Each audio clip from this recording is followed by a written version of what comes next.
waaqayyo maqaan kee eebbifamu galgala kanammoo si galateeffannaa yaa waaqayyo sila nu jiraachifteefu nagaan baanee akka gallu fayyaa sila nu kenniteefu daandii keenya sila nu sirreessiteefu ummata keenya sila nu eegdeefu maqaan kee ammallee bara baraan eebbifamu yaa waaqayyo ati guddaadha ati jabaadha jabaan akka keetiin jiru guddaan akka keetiin jiru jaalala akka keetiin jiru maqaan kee ammallee bara baraan eebbifamu እግዚአብሔር ሆይ ትልቅ እንዳንተ የለም ብርቱ እንዳንተ የለም ኃያል እንዳንተ የለም ሰጪ እንዳንተ የለም አሁንም ምስጋናችን ወደ ማደራ ይግባል ለዚህ ምሽት ደግሞ ልናመሰግን እድል ስላገኘን ስለ ሕዝብ ስለ ሀገራችን ስለ ኢትዮጵያ ስለ ሰሜን ስለ ደቡብ ስለ ምዕራብ ስለ ምስራቅ እናመሰግናለን ምስጋናችን ወደ ማደራ ይግባል ስለ ነጋዴው ስለ ገበሬው ስለ መንግስት ሰራተኛ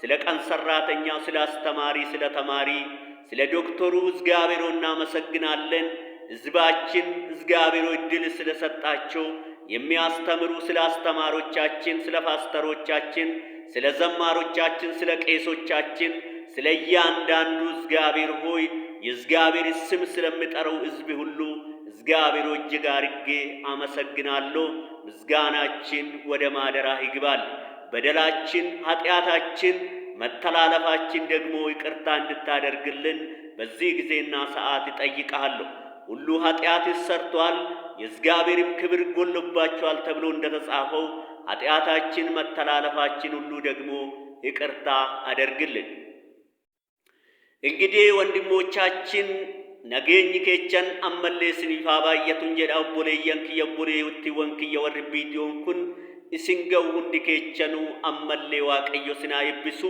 nageenya kechan ammalle waaqayyo sinifa baay'isun jedha gufu waaqayyo sifundura kaasun jedha waaqayyo qaaliidhaan sina yebbisu waaqayyo fayyaadhaan sina yebbisu waaqayyo nama jaalala namaatiin sina yebbisu waaqayyo qabeenyanis wanna hundaanu lafa kanarratti sina yebbisun jedha mootummaa waaqayyo galuudhaan immoo waaqayyo sina yebbisun jedha እግዚአብሔር ከናንተ ጋር ይሁን እግዚአብሔር ይባርካችሁ ዘመናችሁ ሁሉ ብሩክ ይሁን ይሄ ቪዲዮ የሚደርሳችሁ ሁሉ በኦሮምኛም እንዳስተላለፍኩት እናንተንም እግዚአብሔር ይባርካችሁ ይሄን በአማርኛ የምትሰሙ በኦሮምኛ የምትሰሙ ቋንቋ የእግዚአብሔር እንጂ ሰው ከራሱ ያመጣ አይደለም በሁሉም ግን የእግዚአብሔር ይክበርበት ስለዚህ እግዚአብሔር ዘመናችሁን ይባርክልኝ ይሄ ቪዲዮ የሚደርሳችሁ ሁሉ ተባረኩልኝ እግዚአብሔር ዘመናችሁን ይባርክልኝ ጤናችሁ ሰላማችሁ እጅግም የተባረከ ይሁን ይላል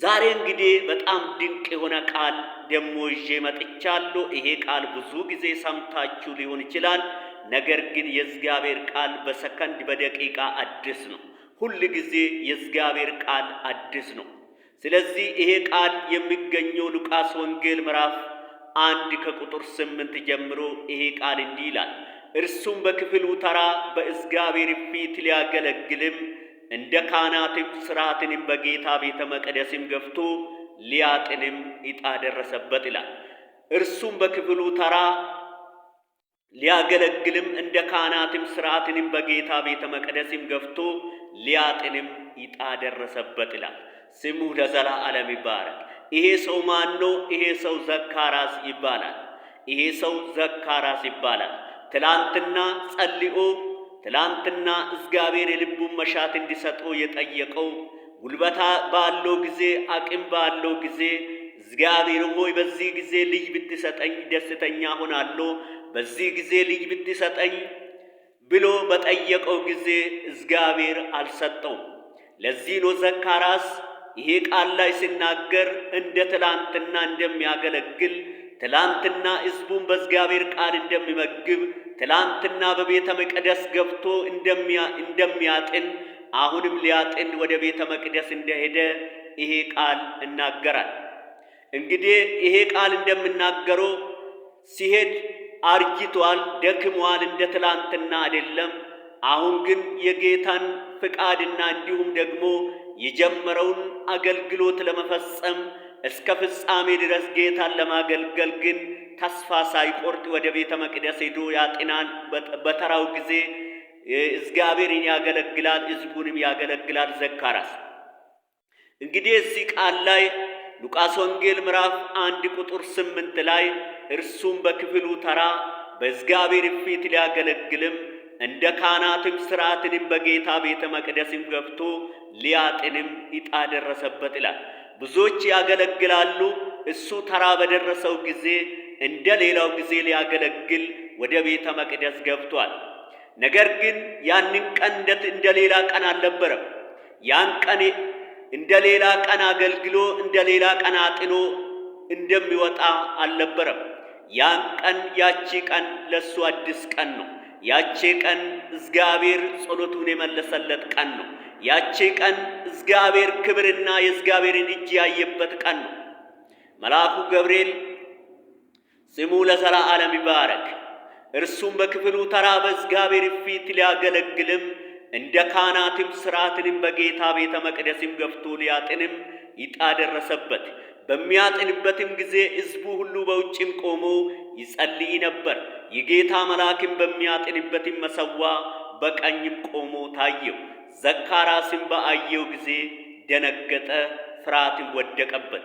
መልአኩም እንዲህም አለው፣ ዘካርያስ ሆይ ጸሎቲ ተሰምቶአልና አትፍራ አለው ይላል። ጸሎቲ ተሰምቶአልና አትፍራ። ትላንትና የጸለይከው ጸሎት ተሰምቶላል።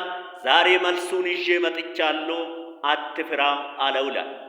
ትላንትና እግዚአብሔር ጠየቅከው፣ እግዚአብሔር እንደ ሰው አይረሳምና እግዚአብሔር መልሲን መልሶላል። አንተ ግን በሥጋህ ደክማለሁ ብትልም እግዚአብሔር ግን ጸሎቴን ሰምቶአልና ተቀበለኝ ብሎ መልአኩ ገብርኤል ሲናገረው እንመለከታለን። ወንድሜና እህቴ ሆይ ይህን ቃል ወደ ራሳችን ስንወስድ ምናልባት የቆየብሽ ነገር፣ ምናልባት የቆየብኝ ነገር የእግዚአብሔር ክብር ይገለጥበት ዘንድ እግዚአብሔር ታምር ያለው ነገር ቆይቶ እንደሚመጣ በእኛ ጉልበት እንዳንመካ፣ በእኛ አቅም አመጣኑ እንዳንል እግዚአብሔር አንዳንድ ነገሮችን አቆይቶ ያመጣል። ለዚህ ነው ትዕግስታችን የሚፈታተነን። ለዚህ ነው በዚህ ምድር ላይ እግዚአብሔር ሆይ የጠየቅኩትን ለምን አልሰጠኝም ለምን ብለን የምናጉረመርመው? እግዚአብሔር ደግሞ በራሱ ጊዜ እንጂ እኛ በወደድነው ጊዜ፣ እኛ በፈቀድነው ጊዜ ልንቀበል አንችልም። ለዚህ ነው ዘካርያስ እሱ በፈቀደውና በወደደው ጊዜ አልተቀበለም። እግዚአብሔር ግን በወደደውና በፈቀደው ጊዜ መልአኩን ወደሱ ልኮታል። ስሙ ለዘላለም ይባረክ። እርሱም በክፍሉ ተራ በእግዚአብሔር ፊት ሊያገለግልም እንደ ካህናትም ሥርዓትንም በጌታ ቤተ መቅደስም ገብቶ ሊያጥንም ዕጣ ደረሰበት። በሚያጥንበትም ጊዜ ሕዝቡ ሁሉ በውጭም ቆሞ ይጸልይ ነበር። የጌታ መልአክም በሚያጥንበትም መሠዋ በቀኝም ቆሞ ታየው። ዘካርያስም በአየው ጊዜ ደነገጠ፣ ፍርሃትም ወደቀበት ይላል። ምክንያቱም ይሄን ትላንትና ነው የጸለይኩት፣ ይሄን ትላንትና ነው የጠየቅኩት፣ ዛሬ ግን ደክማለሁ፣ ሚስቴም ደክማለች፣ ይሄ ነገር በእኔ ላይ ሊሆን አይችልም ብሎ ዘካርያስ ለመልአኩ ሲመልስለት እናያለን። ምክንያቱም እግዚአብሔር በእኛ ድካም አይለካም። እግዚአብሔር በሰው ድካም፣ በሥጋ ለባሽ ድካም አይለካም። እግዚአብሔር ሲሰራ ሲፈልግ በደካማ ላይ ይሰራል። እግዚአብሔር ሲሰራ ሲፈልግ በተራ ነገር ላይ ወይንም ደግሞ ደከምን ያቃተን በባለው ላይ ሰርቶ ታምርን ያሳያል። ዛሬ ወንድሜና እህቴ ሆይ እኔ ደከምኩት የጠየቅኩት ዛሬ አይደለሁም፣ ትላንትና ነበርኩ፣ አሁን ደግሞ ዘግይቶ ይብኛል የምትይ ካለ እግዚአብሔር ክብር ይገለጥበት ዘንድ ነው። ለዚህ ነው ትዕግስት የሚያስፈልገን። ለዚህ ነው እግዚአብሔርን ጊዜ መጠበቅ የሚያስፈልገን። እግዚአብሔር ዘመናችሁን ይባርክልኝ። ይሄ ቃል የሚገኘው ሉቃስ ወንጌል ምዕራፍ 1 ቁጥር 8 ጀምራችሁ ማንበብ ትችላላችሁ። ከዛው ደግሞ እንቀጥላለን። እግዚአብሔር ከእናንተ ጋር ይሁን። የእግዚአብሔርን ቃል ተከታተሉ። የእግዚአብሔርን ቃል ሕይወታችሁን መግቡ እላለሁ። እግዚአብሔር ጸሎታችሁን ይሰማችኋል። ሰምቶ ግን የሚመልስበት ጊዜ አለ። እኛ በፈጠነው፣ እኛ በወደድነው፣ እኛ በፈቀድነው ጊዜ ሳይሆን እርሱ በፈቀደ ጊዜ ሁሉም ይሆናል። ነገር ግን እግዚአብሔር ትዕግስትን እንዲሰጠን ሁሌ መጸለይ ይገባናል። እግዚአብሔር ከእናንተ ጋር ይሁን። በጣም ይወዳችኋለሁ። ባየን ሲጃለዳ ናገለቶማ